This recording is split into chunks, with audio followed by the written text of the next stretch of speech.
I think you know. It's a kind of it came up to be a kind of image poster. It's on the poster also of the conference, and I'm proud that it is like this. And I like to show you this project. Actually, these are two projects, but I first show the kitchen monument, which we first invented in 2006 in a city in West Germany called Duisburg. It's part of the huge industrial area Ruhrgebiet, which is also restructuring a lot because the industry collapsed, the coal mine closed, and also the steel industry collapsed, and they are looking for new possibilities in kind of this inside of this industrial landscape. They are since the middle of the 80s transforming these industrial areas into a cultural landscape, and but it stopped somewhere. It stuck at the moment, and now in 2010 this area will be the cultural capital of Europe. This was 2006. We were asked for a festival. The title of the festival with interventions in public space was What to Believe In, and we were asked to create a kind of art project which will show the authenticity of the inner city of Duisburg, because it's just a kind of a shrinking problem, empty shops or only shops with cheap things. People are leaving and moving into the outskirts, and what is the relation between the people and the inner city and the heart of the city?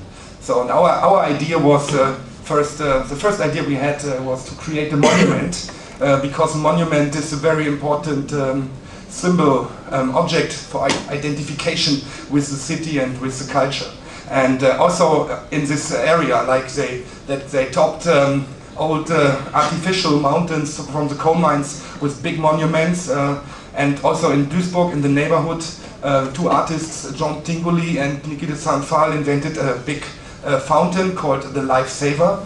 And so we thought, okay, we will create a monument. And this monument looked like a huge, abstract, mystical steel block.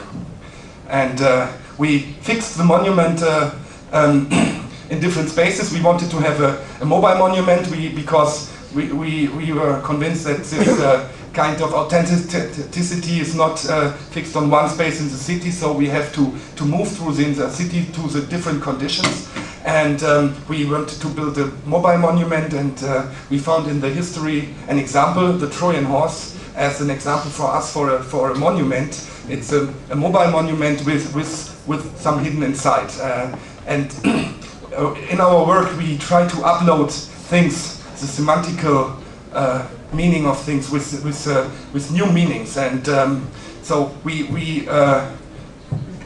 so first you see this principle of Trojan horse. After 1 week putting the object into the public space, we opened the hidden door, we rolled out this foil and inflated a bubble. But what is the content? It's also a question of content.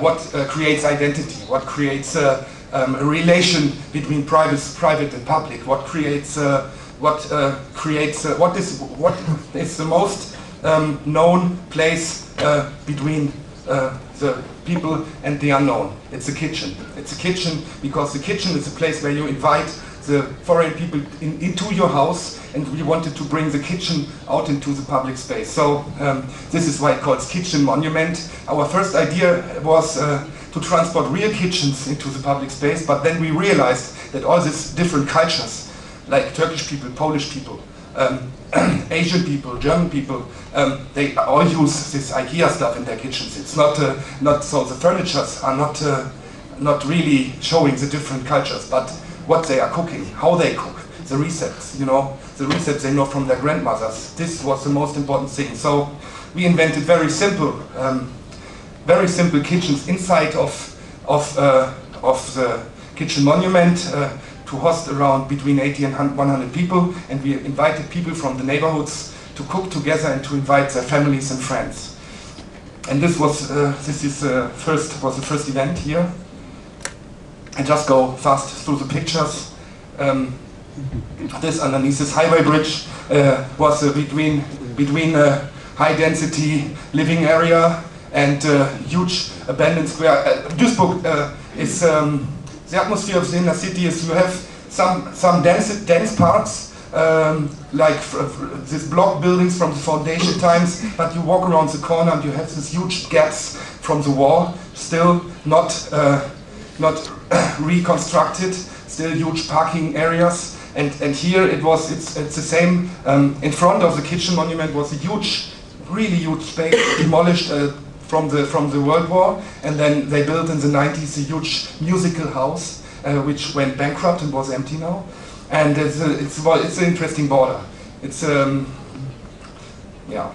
Also, we invented a kitchen. You see this guy in front. It's a cook. It's a friend of us. He was also there advising the people because the people don't know how to cook for 80 or 100 people. You know, it's just that they don't have fear. You know, that they get trust that everything will went well. So this was very successful. We got a lot of requests, and we are creating a kind of temporary prototypes. We call it temporary prototypes because we are experimenting. We see this public space as test fields, and what I said in the beginning, we try to develop our project out of the conditions of the space. But in this in this case, we decided to use the kitchen monument as a kind of tool for discovering these conditions, and we decided to travel and to transform the functions and the meaning.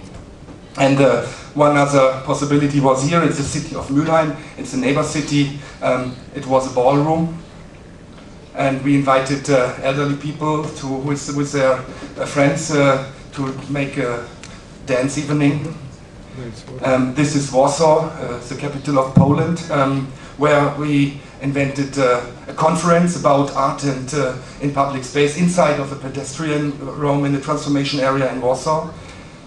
This is a park in Liverpool, in one of these inner city belt, shrinking, collapsing dwelling areas, where there was a kind of workshop between local experts, planning office, and citizens inside of the kitchen monument. This is this typical laborers dwelling area in Liverpool, which is mostly abandoned, but a lot of people are still living there, and we invented a kind of community party in the middle of the street. And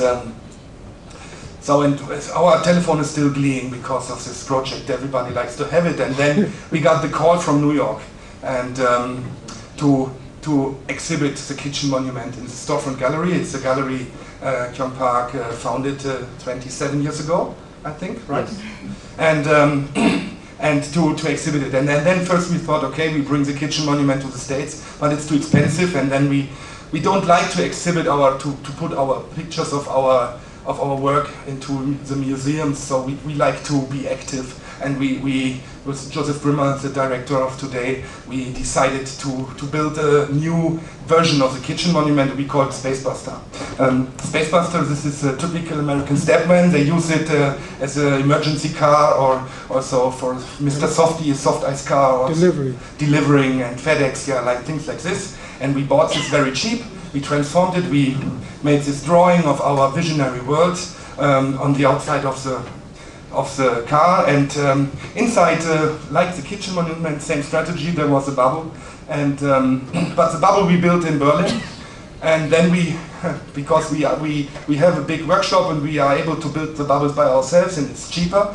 And but then we had the problem with the transportation because of the customs, and we could not declare it as art because it's very complicated to transport art from one continent to the other. And we could not declare it as material because we had to pay a lot of taxes. So we declared it as a rubber boat. So we always have to use this kind of tricks to realize our project. But it's not a lie. This is my colleague Benjamin. He with students in Zurich. He made experiments with bubbles, and it could be used as a rubber boat. You see. So same strategy, rolling out the bubble, blowing up. In this yard we invented a dinner, and this is a place which is also on the poster where we had a movie evening.